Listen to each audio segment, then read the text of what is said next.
नमस्कार, आप देख रहे हैं चर्चा में। आपके साथ मैं हूं पराक्रम सिंह शेखावत। दुनिया इस समय बड़े ऊर्जा संकट और पश्चिम एशिया में बढ़ते तनाव के दौर से गुजर रही है। कच्चे तेल की सप्लाई को लेकर वैश्विक चिंता लगातार बढ़ती जा रही है।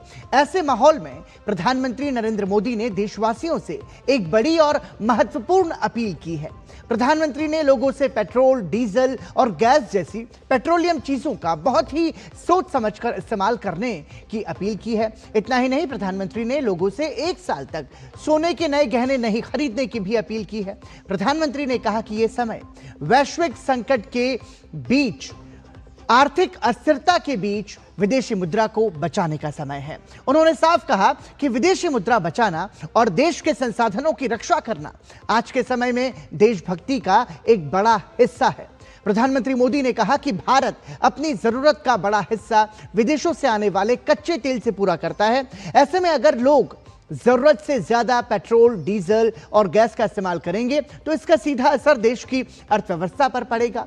पश्चिम एशिया में बढ़ते तनाव और वैश्विक ऊर्जा संकट के बीच तेल की कीमतों और सप्लाई को लेकर पूरी दुनिया चिंता में है। प्रधानमंत्री ने लोगों से अपील करते हुए कहा कि हर नागरिक अपनी जिम्मेदारी समझे और पेट्रोलियम उत्पादों का इस्तेमाल संयम के साथ करे। उन्होंने भरोसा जताया कि अगर देश के लोग मिलकर ईंधन बचाएंगे तो भारत पर वैश्विक संकट का असर काफी कम किया जा सकता है।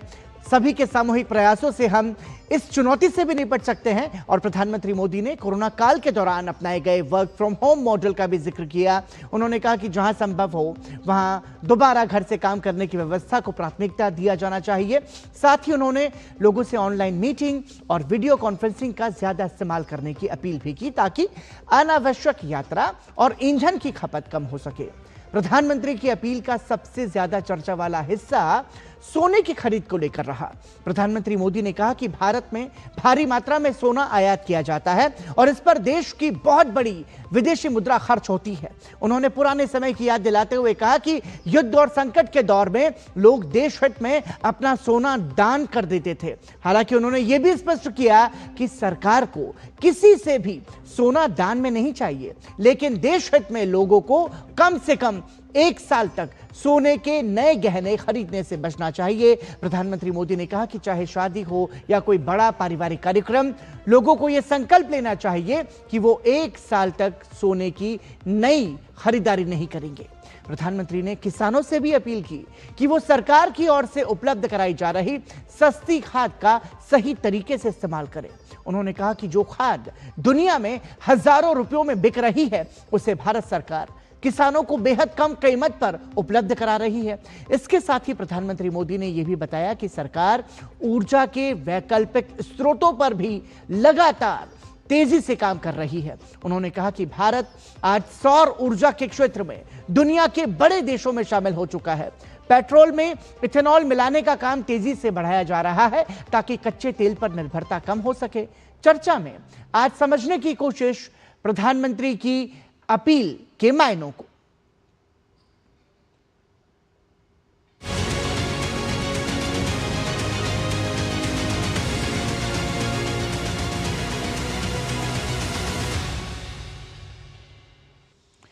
प्रधानमंत्री नरेंद्र मोदी ने देशवासियों से आत्मनिर्भरता की दिशा में आगे बढ़ने और विदेशी मुद्रा बचाने के लिए कई संकल्पों का आह्वान किया।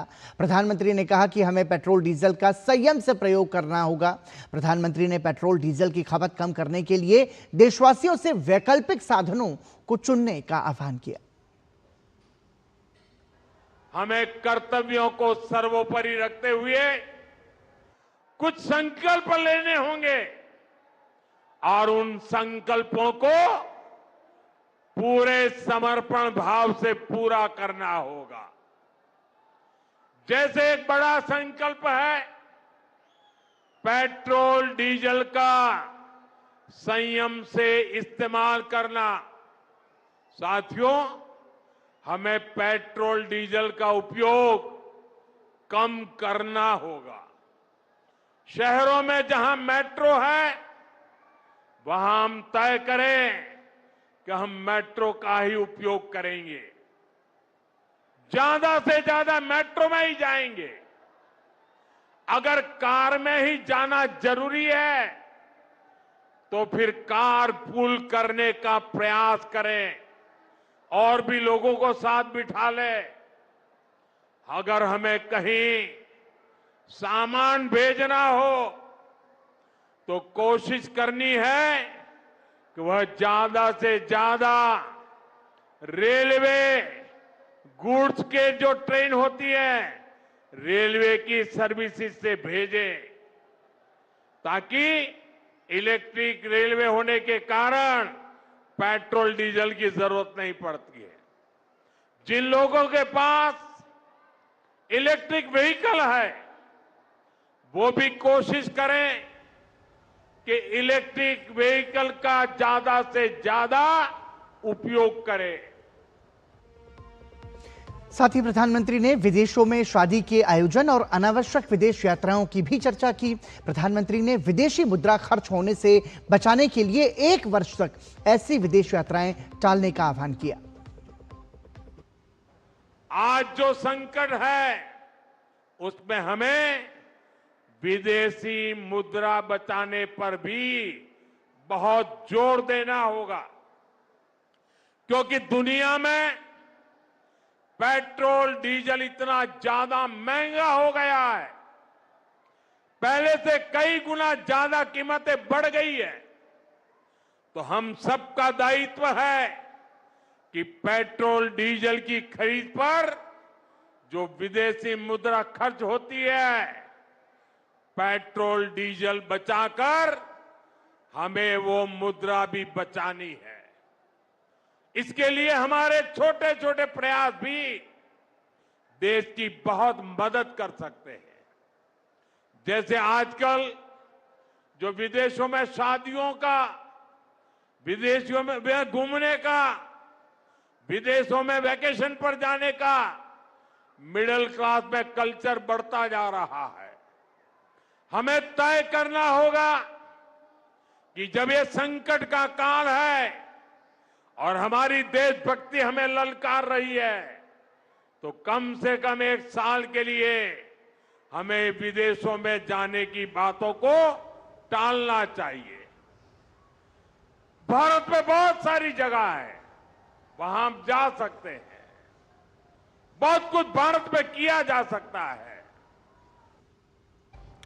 प्रधानमंत्री ने विदेशी मुद्रा बचाने के लिए सोने की खरीद से बचने का भी आह्वान किया। प्रधानमंत्री ने कहा कि हमें देश हित में तय करना होगा कि 1 वर्ष के लिए किसी भी आयोजन के लिए सोने के गहने हम ना खरीदें। हमें विदेशी मुद्रा बचाने के जो भी रास्ते हम लोग अपना सकते हैं, हमें बचाना होगा। साथियों, गोल्ड यानी सोने की खरीद एक और पहलू है जिसमें विदेशी मुद्रा बहुत अधिक खर्च होती है। एक जमाना था जब संकट आता था, कोई युद्ध होता था, तो लोग देश हित में सोना दान दे देते थे। आज दान की जरूरत नहीं है, लेकिन देश हित में हमको ये तय करना पड़ेगा कि साल भर तक घर में कोई भी फंक्शन हो, कोई भी कार्यक्रम हो, हम सोने के गहने नहीं खरीदेंगे, सोना नहीं खरीदेंगे। साथ ही प्रधानमंत्री ने फर्टिलाइजर्स का प्रयोग भी कम करने की अपील की। प्रधानमंत्री ने प्राकृतिक खेती को अपनाने का आह्वान किया। प्रधानमंत्री ने कहा कि इससे हमारे खेतों की सेहत भी सुधरेगी। विदेशी मुद्रा की खपत वाला एक और सेक्टर हमारी खेती है। हम बहुत बड़ी मात्रा में बाहर से केमिकल फर्टिलाइजर इंपोर्ट करते हैं।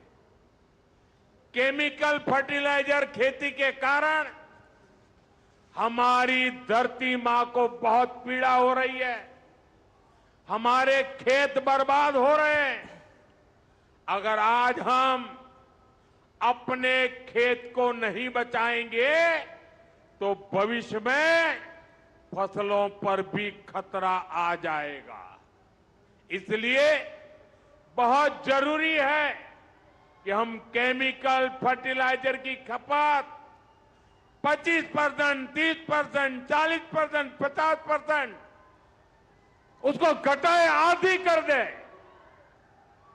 और हम उसके साथ साथ नेचुरल फार्मिंग की तरफ बढ़े। हम फर्टिलाइजर का उपयोग कम करके विदेशी मुद्रा भी बचा सकते हैं और साथ साथ अपने खेत को बचा सकते हैं, हमारी ये धरती मां को बचा सकते हैं। तो फर्टिलाइजर का जो इस्तेमाल है वो आधे से भी कम करने की अपील प्रधानमंत्री ने की। मतलब अभी अगर 100% खेतों में फर्टिलाइजर का इस्तेमाल हो रहा है तो उसे कम से कम 50% तक लाने की बात प्रधानमंत्री यहां पर कह रहे हैं। और ऑर्गेनिक खेती को जो बढ़ावा देने की बात वो कर रहे हैं, उसका सीधा सीधा संबंध आपके और हमारे स्वास्थ्य से भी है और साथ ही मिट्टी की उर्वरकता और मिट्टी की गुणवत्ता को बनाए रखने के लिए भी ये जरूरी है। और सबसे बड़ा जो केंद्र है, जो उद्देश्य है, वो है विदेशी मुद्रा को बचाना। उसी को लेकर के प्रधानमंत्री वैश्विक आर्थिक अस्थिरता के दौर में ये महत्वपूर्ण और ये गंभीर अपील भारत के आम नागरिकों से प्रधानमंत्री नरेंद्र मोदी ने की है। और आपको बता दें कि केंद्रीय मंत्री अश्विनी वैष्णव ने लोगों से विदेशी मुद्रा बचाने की प्रधानमंत्री की अपील पर अमल का अनुरोध करते हुए कहा कि भारत पश्चिम एशिया संकट के बीच विजेता बनकर उभरेगा। नई दिल्ली में आयोजित CII के वार्षिक व्यापार शिखर सम्मेलन को संबोधित करते हुए केंद्रीय मंत्री अश्विनी वैष्णव ने कहा कि पश्चिम एशिया में संघर्ष अभी भी जारी है। ऐसे समय में नागरिकों को अपने दैनिक जीवन में उन क्षेत्रों की पहचान करनी चाहिए जहां विदेशी मुद्रा का खर्च कम से कम किया जा सके।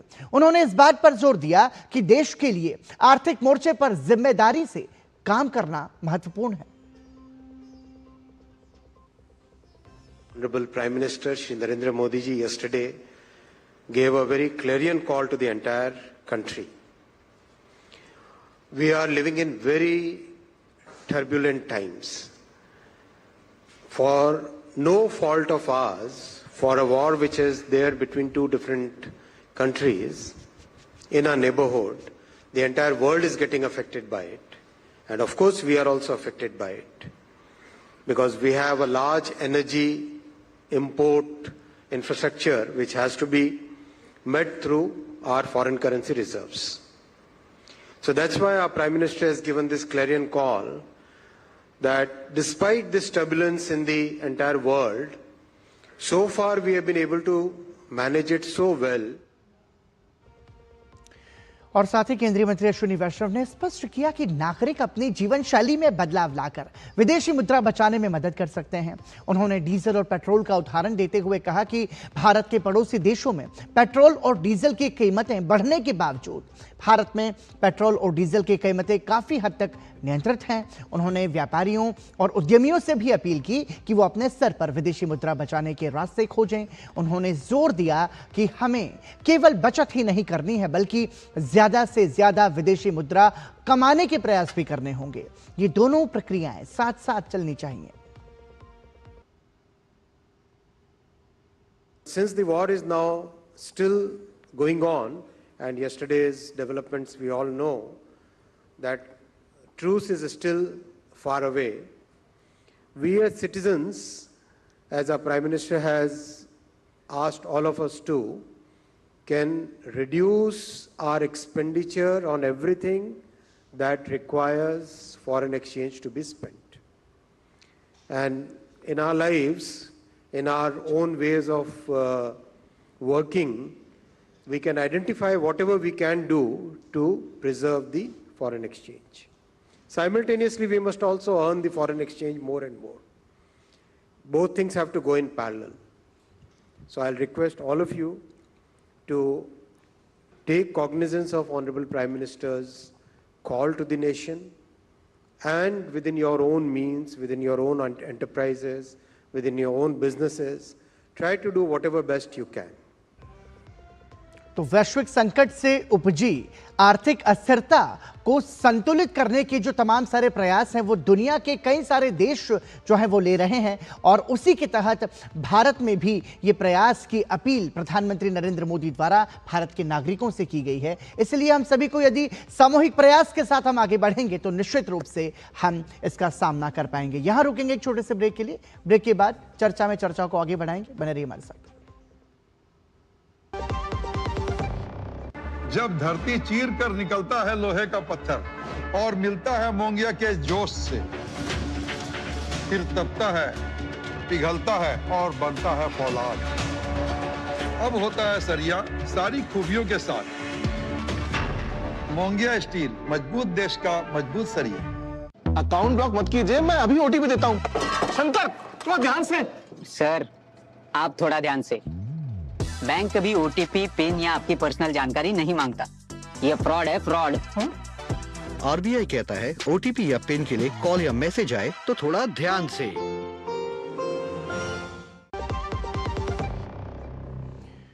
ब्रेक के बाद एक बार फिर आपका स्वागत। आप देख रहे हैं चर्चा में। अनुशासन से आत्मनिर्भरता, आर्थिक स्थिरता के प्रयास, ये बात इसलिए की जा रही है क्योंकि वैश्विक संकट की स्थिति में एक तरफ जब मिडिल ईस्ट का संकट चल रहा है, उस स्थिति में हमने देखा कि पहले गैस की, एलपीजी सिलेंडर की जो किल्लत थी उसको लेकर के भी हमने देखा कि बहुत सारे भ्रम फैलाने की कोशिश की गई और उसके बाद सरकार ने स्थिरता के साथ संयमित तरीके से, सुनियोजित तरीके से जिस तरीके से उसका सामना किया और फिर वो तमाम सारे ऐसे दावे खोखले साबित हुए जिसमें अविश्वास और भ्रम की स्थिति पैदा करने की कोशिश की जा रही थी, क्योंकि सरकार ने, प्रशासनिक अमले ने बहुत ही बारीकी से इसका, पूरी पारदर्शिता के साथ व्यवस्थित तरीके से इसका काम किया। जहां पर सिलेंडर की एक तरीके से जमाखोरी की गई, उन पर कार्रवाई की गई और उसके बाद भारत के जन सामान्य को किसी तरीके की कोई परेशानी ना हो, यह व्यवस्था भी सुनिश्चित की गई, जो कि अभी तक लगातार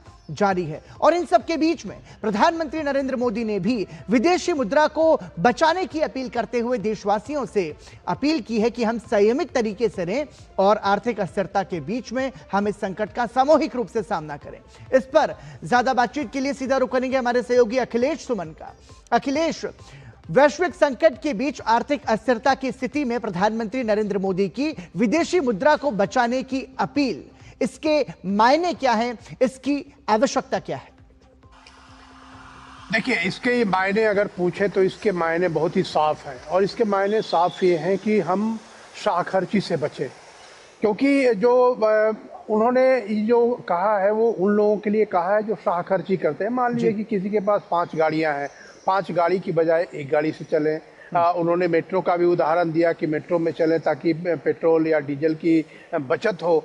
तो ये निश्चित तौर पे एक संकट का समय है और इस संकट के समय में कोई कानूनी पाबंदी लगाने की बजाय उन्होंने एक सलाह दी है, उन्होंने एक अपील की है और यह बिल्कुल कह सकते हैं कि पूरे देश का एक जो राजनेता है, पूरे देश का एक तरीके से जो कहिए कि मुखिया है, उसकी तरफ से ये अपील आई है अपने नागरिकों से। बहुत ही सारगर्मी अपील है कि आप बचाइए और ये समय बचाने का है, क्योंकि देखिए ईरान और अमेरिका के बीच की ये जो लड़ाई है, इस लड़ाई में भारत कहीं से शामिल नहीं है। भारत ने किसी का पक्ष नहीं लिया, भारत ने हमेशा शांति और वार्ता की सलाह दी, लेकिन वो बात कोई समझ नहीं पा रहा है कि क्यों उन लोगों को अपनी लड़ाई छोड़कर शांति और वार्ता के टेबल पे बैठना चाहिए और बातों का ऐसा हल निकालना चाहिए जो एक सामान्य और पूरी दुनिया के लिए जो संकट उत्पन्न हुआ है तेल और हार्मुज स्ट्रेट के बंद होने की वजह से, इस संकट का कोई निवारण निकले।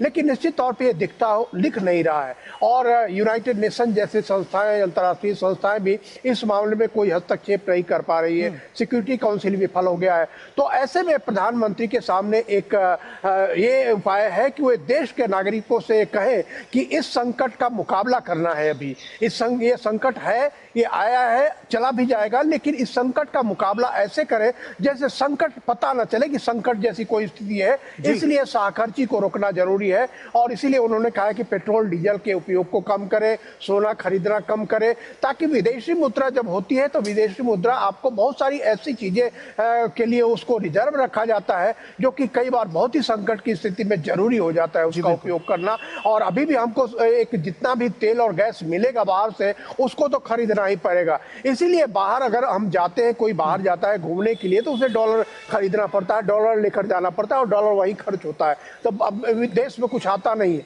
तो उन्होंने सलाह दी है कि डॉलर जिस तरीके से पहले खर्च कर रहे थे वैसा न करें, आवश्यक न हो तो कहीं न जाए, ऐसी जगहों पे विदेश में घूमने न जाए। भारत में बहुत सारी ऐसी जगह है, दुनिया भर के सैलानी बाहर से आते हैं, भारत में घूमने की जगह है और भारत में अगर घूमेंगे तो भारत की आर्थिक जो डायनेमिक्स है वो बढ़ेगी, विदेश में घूमने जाएंगे तो विदेश को फायदा होगा। तो इसी तरीके से प्रधानमंत्री नरेंद्र मोदी ने सलाह दी है और निश्चित तौर पे मुझे लगता है कि देश के लोग जिस तरीके से एलपीजी सिलेंडर की जो कमी लग रही थी उस कमी को किस तरीके से सरकार ने एक तरीके से उस बाधा को दूर किया। पेट्रोल डीजल की अभी भी कोई कमी नहीं है, आज ही इंटर मिनिस्ट्रियल ब्रीफिंग में बताया गया कि कमी नहीं है, लेकिन इस स्थिति में नहीं आने देना है कि कमी जैसी लगने लगे। संयम तो से उसका इस्तेमाल करें, संयम से उसका इस्तेमाल करें, शाहखर्ची न करें। जी बिल्कुल ठीक है। तो देखिए ये महत्वपूर्ण है और इस भ्रम को जो फैलाने के लगातार प्रयास किए जा रहे थे उन सभी को सरकार के जो तमाम सारे ऐसे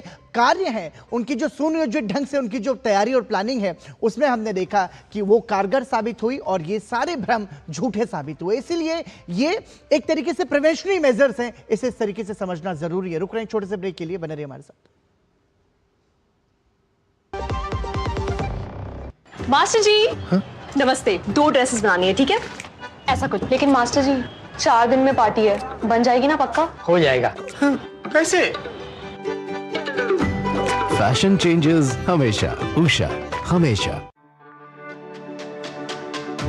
मेरी पसंद, मेरी पसंद, मेरी पसंद, मेरी पसंद, हमारी पसंद, हम सबकी पसंद। मजबूत देश का मजबूत सरिया हो गया स्टील। ब्रेक के बाद एक बार फिर आपका स्वागत। आप देख रहे हैं चर्चा में हम बात कर रहे हैं प्रधानमंत्री नरेंद्र मोदी ने वैश्विक आर्थिक अस्थिरता के मद्देनजर जो प्रिवेंटिव मेजर्स लेने के लिए जो देशवासियों से अपील की है वो अपील की आवश्यकता आखिर क्यों है और इसकी गंभीरता को भी यहां पर समझना जरूरी है। हमारे सहयोगी अखिलेश सुमन हमारे साथ बने हुए हैं। अखिलेश, एक महत्वपूर्ण जो फैक्टर है वो ये भी समझ में आता है कि प्रधानमंत्री नरेंद्र मोदी ने 2014 के बाद, मतलब जब से देश की सत्ता संभाली उसके बाद तमाम सारी अपील देशवासियों से की, जिसमें स्वच्छता को लेकर के श्रमदान की अपील की बात हो या फिर गैस की जो सब्सिडी है उसको सरेंडर करने की बात हो। तो हमने देखा कोरोना के बाद में प्रधानमंत्री ने कई सारी अपीलें की, देशवासियों ने सभी बातें प्रधानमंत्री की मानी, मतलब एक व्यापक असर प्रधानमंत्री की अपील का भारत के पूरे नागरिकों पर पड़ता है। तो हम ये समझ सकते हैं कि जो इतने सारे संकट का सामना हमने किया है, फिर चाहे बात कोरोना की हो, वैश्विक अस्थिरता की हो, इसके पहले हमने ताज़ा मामला एलपीजी सिलेंडर का देखा, उसमें भी सरकार ने बखूबी काम किया। तो इस संकट का भी जो सामना है वो करने में हम सक्षम हैं। देखिए, निश्चित तौर पे प्रधानमंत्री ने जब भी अपील की है कोई बेमतलब अपील नहीं की है। उन्होंने अपील की है जब भी संकट की स्थिति रही है और खास करके संकट में हमने कोरोना काल में देखा था कि पूरा जो एक तरीके से डैशबोर्ड बन गया था पूरा देश, और पूरे देश का हर आदमी जो है वो उस डैशबोर्ड से जुड़ गया था। किसको कोविड लगी है, किसको कहाँ पे कोविड का इंजेक्शन लगा है, वैक्सीन लगी है, किसको कब लगी है, कितनी बार लगी है, सारी जानकारियाँ। तो आप जब पूरी तैयारी करते हैं तो भयानक से भयानक स्थितियों का भी मुकाबला हो जाता है और उसमें निश्चित तौर पर जनता का साथ मिलता है और जनता का साथ मिला, सभी तरीके की जनता का साथ मिला। उसमें सरकारी सेवकों का साथ मिला, कर्मचारियों का साथ मिला, उसमें आम जनता, प्रोफेशनल्स हैं, जो प्रतिनिधि हैं, स्थानीय प्रतिनिधि हैं, यहाँ तक कि सरकारें हैं, प्रदेश में सरकार है, या तो बीजेपी की सरकार हो या किसी अन्य पार्टी की सरकार हो, सब ने अंत में सहयोग किया। तो निश्चित तौर पे ये जो संकट में जब प्रधानमंत्री की अपील आती है तो उसका मतलब होता है कि देश के नाम से एक संदेश है और देश के नाम से वो संदेश है, वो संदेश यह बताने के लिए है कि यह कोई असाधारण स्थिति है, यह साधारण स्थिति नहीं है। और इस असाधारण स्थिति में सरकार और जनता को मिलकर एक ऐसा ऐसा रास्ता निकालना है जिसमें कि भारत की प्रगति न रुके, भारत में जो रहने की जो एक सामान्य जो जरूरतें वो सामान्य जरूरतें भी पूरी होती रहे, लेकिन हम संकट को संकट की तरह नहीं बल्कि एक आम जीवन में ऐसी शैली अपनाएं कि वो संकट हमें प्रभावित न करे। तो इसी मामले में प्रधानमंत्री नरेंद्र मोदी का जो कल की अपील थी, निश्चित तौर पे किसी को इस बात का कोई ये संभावना नहीं नजर आ रही थी कि प्रधानमंत्री खुद ऐसी अपील करेंगे, लेकिन निश्चित तौर पे जब प्रधानमंत्री ने अपील की है तो उसका मतलब साफ है कि एक स्थिति है और उस स्थिति से हम सबको निपटना है। वो सबको, चाहे वो जनता हो, चाहे वो सरकार हो, चाहे वो अधिकारी हो, कर्मचारी हो, सभी लोगों को मिलकर करना है। और पिछले समय जब भी एलपीजी सिलेंडर के बारे में जैसा कि आपने कहा कि सब्सिडी छोड़ने की बात कही उन्होंने, तो निश्चित तौर पे एक संदेश था और एक अपील भी थी और निश्चित तौर पे सब लोगों ने, हम सब ने, आपने भी छोड़ा होगा, हमने भी छोड़ा वो सब्सिडी, एलपीजी सब्सिडी, क्योंकि उससे यह समझ में आता था कि हम देश के लिए कर रहे हैं, किसी व्यक्ति के लिए नहीं कर रहे हैं और देश से उसका उन लोगों को सब्सिडी का छोड़ने से फायदा होगा जिन लोगों के पास उतना धन नहीं है कि वो खरीद पाएंगे। तो ये जो स्थिति होती है, इस स्थिति में मान लीजिए कि प्रधानमंत्री यह कह रहे हैं कि अभी 1 साल सोना मत खरीदिए, अभी 1 साल विदेश मत जाइए, तो ये जो पैसे बचेंगे वो पैसे देश में रहेंगे और वो पैसे देश में रहेंगे तो देश के काम आएंगे और अगर विदेश जाएंगे तो विदेश के काम वो आते हैं। तो 1 साल निश्चित तौर पे एक संयम का समय उन्होंने कहा है और एक अच्छा खासा समय उन्होंने दिया है। निश्चित तौर पे अब ईरान और अमेरिका के बीच का जो युद्ध है वो कितना दिन चलेगा किसी को पता नहीं, क्योंकि हमने देखा है पिछली बार अफगानिस्तान में जब अमेरिका और अफगानिस्तान के तालिबान की बीच में लड़ाई थी तो काफी लंबा चला था, इराक की लड़ाई काफी लंबी चली थी, वियतनाम की लड़ाई काफी लंबी चली थी। तो ऐसे में यह जो लड़ाई है, यह लड़ाई पर मान लीजिए फरवरी 28 से शुरू हुई है, अभी 2 महीने हुए हैं अगर कहें, तो ऐसे में ये लड़ाई अभी खत्म हो जाएगी, वो उसके आसार नहीं दिख रहे हैं। जो डोनाल्ड ट्रंप एक प्रस्ताव देते हैं, ईरान उसको नहीं मानता, ईरान एक प्रस्ताव देता है, डोनाल्ड ट्रंप नहीं मानते। तो इसी तरीके से एक साइकिल बना हुआ है, एक जड़ स्थिति बन गई है। स्टेट ऑफ हॉर्मुज को ईरान ने बंद कर रखा है,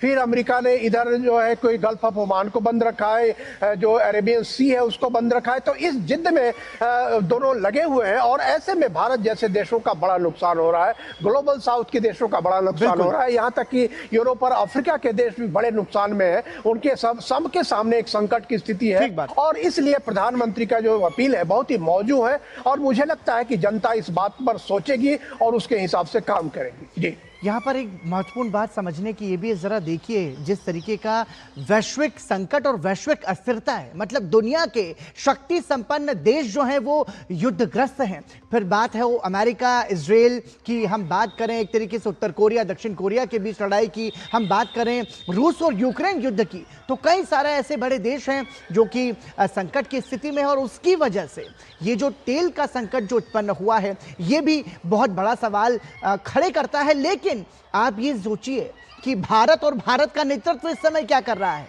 हम तैयारी कर रहे हैं भविष्य की, हम तैयारी कर रहे हैं कि इस चुनौती का सामना हम कितनी मजबूती के साथ करें और यही तैयारी आज की समझदारी भी है और आज की आवश्यकता भी है, क्योंकि कोरोना काल ने हमको सिखाया है कि संयम से कैसे रहना है, थोड़े में कैसे काम चलाना है। और इसी के मद्देनजर प्रधानमंत्री नरेंद्र मोदी की देशवासियों की से जो अपील है वो अपील सिर्फ इसीलिए है कि हम बेहतर कल और बेहतर भविष्य के लिए आज तैयारी कर सकें। इसीलिए इस स्थिति से घबराने की जरूरत नहीं है, लेकिन धैर्य से, समझदारी से और संयम से हम मिलकर 140 करोड़ के देशवासी जब संकल्प के साथ आगे बढ़ेंगे तो इस संकट का सामना भी हम करने में सक्षम होंगे निश्चित रूप से। इसी के साथ चर्चा को यहीं विराम देते हैं। बहुत बहुत धन्यवाद अखिलेश सुमन इस चर्चा में हमारे साथ जुड़ने के लिए, और आप सभी दर्शकों का भी धन्यवाद चर्चा में देखने के लिए। और जाते जाते हम यही आपसे अपील करेंगे कि यहाँ पर किसी भी स्थिति से घबराने की ज़रूरत फिलहाल नहीं है, क्योंकि ये जो समय है ये समय संयम से इस स्थिति का सामना करने का समय है। नमस्कार।